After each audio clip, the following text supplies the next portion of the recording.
దేశం మొత్తం మీదున్న best gold sellers, best designs ఇప్పుడు హైదరాబాద్ లో pan India jewel show. Don't miss it.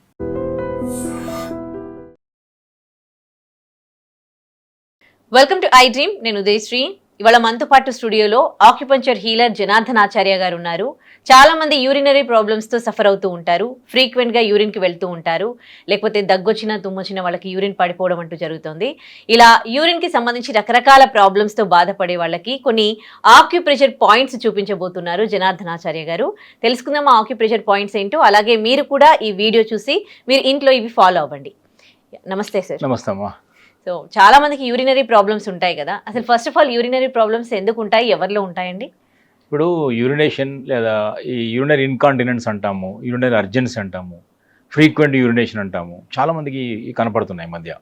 ఇవి ఎప్పుడు రావాలంటే ఒక వయసు వచ్చిన తర్వాత రావాలి. ఈ యూరిన్ సంబంధించిన సమస్యలన్నీ కూడా వృద్ధాప్యంలో రావాల్సిన సమస్యలు. నిజానికి వాళ్ళకే వస్తాయి కూడా. 50 తర్వాత, ఈ 40 తర్వాత, 50 తర్వాతనే ఇవి కనిపిస్తుంటాయి. ఏది యూరిన్ రిలేటెడ్ ఇష్యూస్. అంటే యూరిన్ ఇన్ఫెక్షన్లు అయితే అప్పుడప్పుడు రావచ్చు, అందరికీ రావచ్చు. కానీ ఇప్పుడు మనం చెప్పే విషయాలు అంటే కొంచెం పెద్దవి.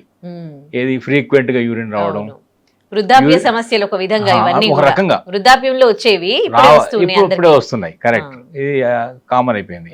అంటే యూరిన్ ఆపుకోలేకపోవడం కానీ, అర్జెంటుగా వెళ్ళాల్సి రావడం కానీ, తుమ్మిన చిన్న దగ్గిన కూడా యూరిన్ పడిపోవడం కానీ, తర్వాత బ్లాడర్ కంప్లీట్గా అవ్వదు. అందువల్ల ఏంటంటే ఎక్కువసార్లు పోవాల్సి వస్తుంటది. యూరిన్ కంప్లీట్ గా చేయరు, బ్లాడర్ ఫుల్ గా ఉన్నా కానీ కంప్లీట్ గా యూరిన్ కి వెళ్ళరు. అందువల్ల ఏమవుతుందంటే త్వరగా మళ్ళీ నిండుతుంటుంది, ఎక్కువసార్లు పోవాల్సి వస్తుంది. చాలా మంది అయితే నైట్ పాపం ఇబ్బంది పడతారు. నైట్ ఫ్రీక్వెంట్గా 4 సార్లు 5 సార్లు యూరిన్ పోవాల్సిన ఆ పరిస్థితి కూడా కొంతమందికి ఉంటుంది. సో ఏదైనా సరే యూరిన్ ఇన్ఫెక్షన్ దగ్గర నుంచి మొదలు పెడితే, యూటీఐ అంటాం కదా, యూరినరీ ట్రాక్ట్ ఇన్ఫెక్షన్ అంటే యూటీఐ కానీ, యూరిన్ సంబంధించిన ఏ సమస్య ఉన్నా సరే, ఇప్పుడు ఇందాక అనుకున్న ఏదైనా సరే, యూరిన్లో మంట రావడం కానీ, కొంతమందికి అయితే యూరిన్లో కొంచెం ఒకసారి బ్లడ్ కూడా వచ్చే అవకాశం ఉంటుంది. అవి కొంచెం చిన్న పెద్ద ఇష్యూలు లాగా దారితీస్తుంటాయి. ఇన్ఫెక్షన్ దగ్గర నుంచి అక్కడ బ్లడ్ రావడం కూడా చూస్తుంటాం. సో అవి కొంచెం ఇంకా పెద్ద సమస్యలు దారితీస్తుంటాయి. ఏదైనా సరే ముందు ప్రాథమికంగా ఒక యూరిన్ సమస్య వచ్చింది అంటే మనం ఆక్యుప్రెషర్లో ఏం చేయొచ్చు అంటే ఒక 2 అద్భుతమైన పాయింట్స్ మనం చెప్పొచ్చు. ఒకటి, ఈ యూరినేషన్ సంబంధించి అంటే ఒక పెల్విక్ ఏరియాలో ఉంటుంది. అంతా కూడా ఇదంతా పెల్విక్ ఏరియా అంటాం. ఈ pelvic bone, pelvic floor, pelvic area అంటాం. అది రిప్రొడక్టివ్ ఆర్గాన్స్ ఉండేటటువంటి ఒక ప్రదేశం. సో అక్కడ ఈ మజిల్స్ వీక్ అయినప్పుడు అవి హోల్డ్ యూరినరీ బ్లాడర్ ఉంటుంది. ఆ బ్లాడర్ ఏం చేస్తుంది, యూరిన్ని హోల్డ్ చేస్తుంది. ఆ హోల్డింగ్ కెపాసిటీ తగ్గినప్పుడు వదిలేస్తుంది. ఆ మజిల్ స్ట్రెంగ్త్ పోతుందని అర్థం. వీక్ అయినప్పుడు మజిల్స్ అన్ని వీక్ అవుతాయి, స్ట్రెంథెనింగ్ పోయింది. హోల్డ్ చేయలేవు. Bladder can't hold the urine. Urine చేయగా అలా వదిలేస్తుంటుంది, తొందరగా వదిలేస్తుంటుంది. సో దానికి దీన్ని చెప్పేది ఏంటంటే అక్కడ ప్రాపర్ బ్లడ్ సర్క్యులేషన్ లేకపోవడం కానీ, ఆ బ్లాడర్లో ఎనర్జీ తగ్గడం కానీ, ఆ మజిల్ వీక్ అయిపోవడం కానీ. ముఖ్యంగా ఏంటంటే ఈ చేతులు కాలు అన్ని కదుపుతాం, మనం అన్ని చేస్తాం, కానీ ఈ ఏరియా అసలు మనకు మూమెంట్ రాదు. అందుకని కొన్ని రకాల ఎక్సర్సైజ్ ఉంది చూసారా, రింగ్ పెట్టి ఇలా నడుము దిగుతుంటారు. అలాగే ఇంకొక ఆసనాల్లో ఒకటి బాగా దీని పనికొచ్చే ఆసనం ఒకటి ఉంటుంది. అదేంటంటే బటర్ఫ్లై. ఇలా కూర్చు బటర్ఫ్లై ఆసనం తెలుసు మీకు? బటర్ఫ్లై ఆసనం వల్ల కూడా ఆ ఏరియాలో ఎక్కువ మూమెంట్ తీసుకోవడానికి వీలుంటుంది. సో ఏదైనా ఆక్యుప్రెషర్లు ఏంటంటే ఒక కమాండింగ్ పాయింట్ ఉంది మొత్తం ఎంటైర్ ఈ ఏరియాకి. పెల్విక్ ఏరియాలో ఏ సమస్య వచ్చినా సరే, ఇది ఒకటే కాదు, ఇక్కడ బోన్ ఇష్యూ వచ్చినా,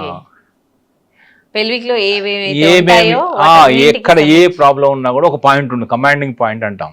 ఆ కమాండింగ్ పాయింట్ అంటే SP6 అంటాం.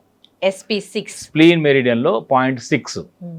అదే స్ప్లీన్ అంటే ఏం చేస్తుందంటే, స్ప్లీన్ అనేది డైజెస్టివ్ సిస్టమ్ సంబంధించింది. దాంతోపాటు ఇంకేం ఫంక్షన్ చేస్తుందంటే అది మజిల్ని టోనిఫై చేస్తుంది.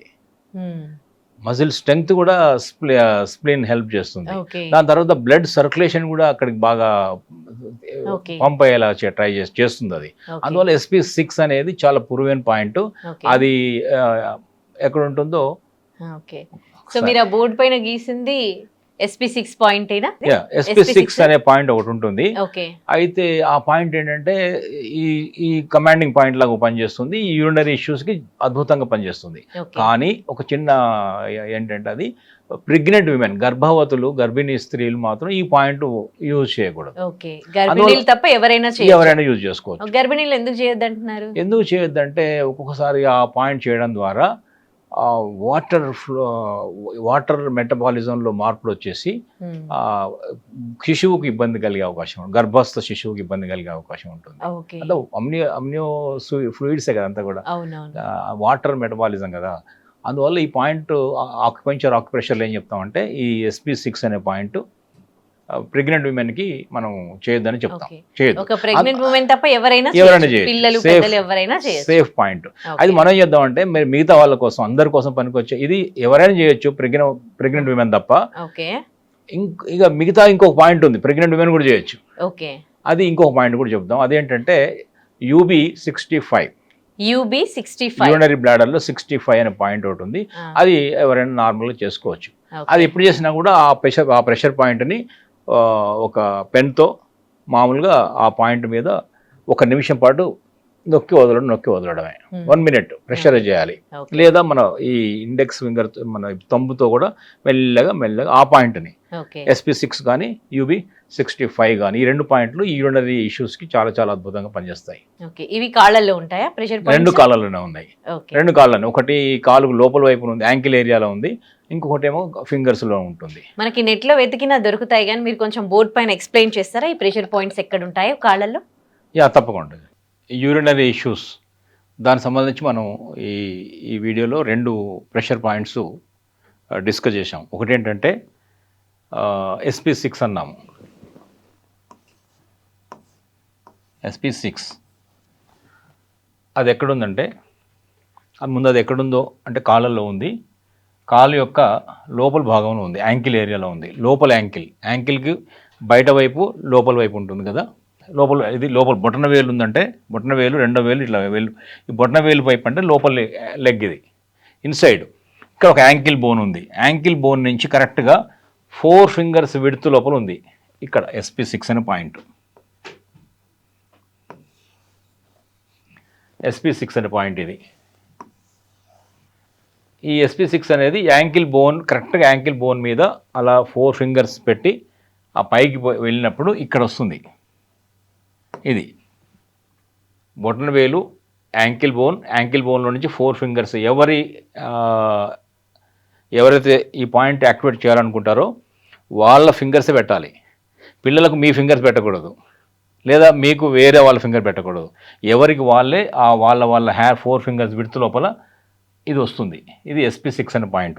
2వ పాయింట్ ఏంటంటే UB65 అనే పాయింట్. యూరినరీ బ్లాడర్లో పాయింట్ నెంబర్ 65. అది ఎక్కడ ఉంటుందంటే ఇది బయట, ఇది ఇది అవుటర్ యాంకిల్లో ఉంటుంది. అంటే ఇది బొటన వేలు, 2వ వేలు, 3వ వేలు, కాళ్ళలోనే ఉంది. 4, 5 ఈ 5 ఇది యాంకిల్ బోన్. ఇది బొటన వేలు నుంచి అలా వచ్చినప్పుడు చిటికెన వేలు ఉంది, చిటికెన వేలులో ఉంది. అది ఎక్కడ ఉందంటే ఈ ఒక ఫస్ట్ జాయింట్, 2వ జాయింట్, ఈ 2వ జాయింట్లో ఉంది. ఇది UB65 ఈ జాయింట్లో ఉంది. ఈ జాయింట్లో ఎట్లా ఉంటుందంటే ప్రతి ఒక్కరికి ఇలా కొంచెం డిస్కలరేషన్ ఉంటుంది. కొంచెం లోపల వైపు బయట అంతా డార్క్ కలర్ ఉంటుంది, ఇక్కడ కొంచెం వైట్ కలర్ ఉంటుంది. ఇలా గోరు పక్క నుంచి ఇలా వస్తుంది. ఈ డిస్కలరేషన్ ఎక్కడైతే కలుస్తుందో అక్కడ ఉంటుంది. ఇది కొంచెం డార్క్ ఉంటుంది, ఇది కొంచెం లైట్ కింద పోర్షన్ లైట్గా ఉంటుంది, లైట్ కలర్లో ఉంటుంది, వైట్లో ఉంటుంది. సో ఇది ఇలా వచ్చినప్పుడు ఈ మార్కేషన్ ఉంటుంది. ఎవరికైనా పాదం లోపల వైట్ ఉంటుంది, దాని మీద కొంచెం డార్క్ ఉంటుంది. ఆ వైట్ డార్క్ మధ్యలో నుంచి ఇలా ముందుకు వచ్చినప్పుడు ఈ రెండవ జాయింట్లో ఈ డార్క్ కలర్ వైట్ కలర్ ఎక్కడ కలుస్తుందో అక్కడ ఉంది UB65. ఇది UB65 అనే పాయింట్. ఇప్పుడు ఈ SP6 అనే పాయింట్ ఒకటి, UB65 అనే పాయింట్, ఈ యూరినరీ ఇష్యూస్ చాలా చాలా బాగా పనిచేస్తాయి. అది ఎన్ని యూరినరీ అర్జెన్స్ అయినా, ఎక్సెస్ యూరినేషన్ వచ్చినా, ఫ్రీక్వెంట్గా యూరినేషన్ వచ్చినా, యూరిన్ పోయడంలో ఇబ్బందులు వచ్చినా, యూరిన్ తక్కువ వచ్చినా, యూరినరీ ట్రాక్ట్ ఇన్ఫెక్షన్ అయినా, ఏదైనా కానివ్వండి ఈ 2 పాయింట్స్ కనుక చేయొచ్చు. కాకుండా ఏంటంటే SP6 అనే పాయింట్ మాత్రం గర్భవతులు చేయొద్దు. ప్రెగ్నెంట్ విమెన్కి ఈ పాయింట్ మాత్రం చేయకూడదు. ఈ పాయింట్ అందరూ చేయొచ్చు. మిగతా వాళ్ళందరూ కూడా 2 పాయింట్లు కూడా చేయొచ్చు. చేయండి, అద్భుతమైన రిజల్ట్స్ వస్తాయి. యూరినేషన్ సంబంధించిన అనేక సమస్యలు మన కాళ్ళలో ఉండే పరిష్కారం ఉంది. రిజల్ట్స్ ఓరియంటెడ్ పాయింట్ చెప్పాము, ట్రై చేయండి, మీ అభిప్రాయాలు చెప్పండి. ఒకవేళ ఇప్పుడు వ్యూవర్స్కి ఇది సరిగ్గా అంటే కనిపించకపోతే మీరు ప్రెషర్ పాయింట్స్ మనకి గూగుల్లో కూడా సెర్చ్ చేస్తే UB65 అని మీరు ఫైండ్ అవుట్ చేస్తే మీకు అందులో కూడా క్లియర్గా తెలుస్తుంది. ఈ పాయింట్ని ఎవరైనా కూడా ప్రెస్ చేసుకోవచ్చు, యూరినరీ ప్రాబ్లమ్స్తో బాధపడుతూ ఉన్న వాళ్ళు. అలాగే ఇంకో SP6 అనే ఇంకొక పాయింట్ కూడా చెప్పారు, అది మాత్రం ప్రెగ్నెన్సీ ఉమెన్ మాత్రం అస్సలు చేయకూడదు. మిగతా ఎవరైనా కూడా ఆ ప్రెషర్ పాయింట్ చేసుకోవచ్చు. రైట్, ఇంకా ఏమైనా డైట్ లాంటివి ఏమైనా చెప్తారా? డైట్ అంటే ఈ యూరినరీ ఇష్యూ ఉన్న వాళ్ళు ముఖ్యంగా 2-3 విషయాల్లో జాగ్రత్త పడాలి. ఒకటి, ఇది కిడ్నీ లేదా బ్లాడర్ స్ట్రెంగ్తెన్ కోసం కొన్ని రకాల ఇందాక చెప్పిన ఎక్సర్సైజ్ ఉంటాయి కదా, పెల్విక్ మజిల్ ఫ్లోర్ ఎక్సర్సైజెస్ చేయాలి. అందులో ముఖ్యంగా బాగా పనికి వచ్చేది మన బటర్ఫ్లై ఆసనం బాగా పనిచేస్తుంది. బటర్ఫ్లై ఆసనం బాగా పనిచేస్తుంది. అలాంటి ఇంక చాలా దొరుకుతాయి, అదొకటి చేయాలి. రెండవది ఏంటంటే డయట్ విషయానికి వచ్చినప్పుడు ఈ టీ కాఫీలు బాగా తగ్గించేయాలి. మీరు చూడండి, టీ కాఫీలు తాగిన రోజు ఎక్కువ యూరినేషన్ ఇబ్బందులు ఉంటాయి. సో టీ కాఫీలు బాగా తగ్గించేయాలి. మూడవది సాల్ట్స్, బాగా ఉప్పు తినేవాళ్ళు కొంతమంది ఉంటారు, కొంతమంది క్రేవింగ్ ఉంటుంది సాల్ట్స్ తినేవాళ్ళు. ముఖ్యంగా యూరినరీ ఇష్యూస్ ఉన్న వాళ్ళందరిలో కూడా క్రేవింగ్ ఉంటుంది, సాల్ట్ క్రేవింగ్ ఉంటుంది. ఎందుకంటే ఆ యూరినేషన్కి, ఎక్సెస్ యూరినేషన్కి, యూరినరీ ప్రాబ్లమ్కి సాల్ట్ దగ్గర సంబంధం ఉంది. సో అందువల్ల సాల్ట్స్ బాగా తగ్గించాలి. ఉప్పు బాగా ఎక్కువ తినే వాళ్ళు తగ్గించాలి. అస్సలు నేను సాల్టే తినట్లేదు అనుకునే వాళ్ళు కొంచెం తీసుకోవచ్చు. అంటే ఎక్కువ తక్కువ ప్రాబ్లం, ఎక్కువ ఉప్పు తిన్న ప్రాబ్లం, అసలు తినకపోయిన ప్రాబ్లం. సాల్ట్ ఉండాలి. అది అందువల్ల మన జీవన శైలి మనకు తెలుసు, మనం ఎక్కువ తింటున్నాం అనుకున్న వాళ్ళు వెంటనే బాగా తగ్గించేయండి. దాదాపు ఎక్కువ తింటారు. సాల్ట్ తక్కువ తినే వాళ్ళు దొరకరు, ఎందుకంటే అన్ని పదార్థాలు సాల్టే ఉంటుంది కాబట్టి. పికిల్స్ దగ్గర నుంచి ఇప్పుడు దాంట్లో ఎక్కువ సాల్ట్ ఉంటుంది, ప్రిజర్వేటివ్స్గా వాడతాం. సో ఇంతే, ఈ కొంచెం సాల్ట్స్ కంట్రోల్ చేయాలి. తర్వాత ఈ పెల్విక్ రిలేటెడ్ మజిల్ టోనిఫికేషన్ కోసం ఎక్సర్సైజ్ చేయాలి. ఈ ఆక్యుప్రెషర్ పాయింట్స్తోని చాలా చాలా రిలీఫ్ దొరుకుతుంది, ఖచ్చితంగా రిజల్ట్ వస్తుంది. వాళ్ళలో ఉన్నటువంటి యూరినేషన్ సంబంధించిన అనేక సమస్యలు, అర్జెన్స్ అంటే తొందరగా బాత్రూమ్ దాకా పోలేరు పాపం, పడిపోతుంది, వెళ్ళాల్సి వస్తుంది. అలాంటి సమస్యలు బాగా పరిష్కారం అవుతాయి. ఇది చేయొచ్చు. Right, thank you so much అండి. ప్రెషర్ పాయింట్స్తో పాటు డైట్ అండ్ ఎలాంటి ఆహారం తీసుకోవాలి అవన్నీ తెలియజేశారు. Thank you. నమస్తే అమ్మా, thank you.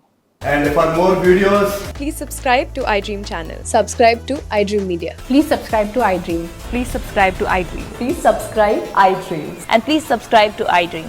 For more videos, subscribe to iDream. please like, share and subscribe to the channel. Congratulations, iDream. Subscribe to iDream. Subscribe to iDream. So subscribe to iDream Media. iDream ki iDream team andarki huge congratulations. Please subscribe iDream Media. Please subscribe to iDream. Subscribe iDream. Please subscribe to iDream. iDream అంటే నా కళల channel subscribe చేసుకున్న నోరు తిరుగుతలేదు, మీరైతే గంట గుర్తు కొట్టండి. For more such videos, please subscribe to iDream.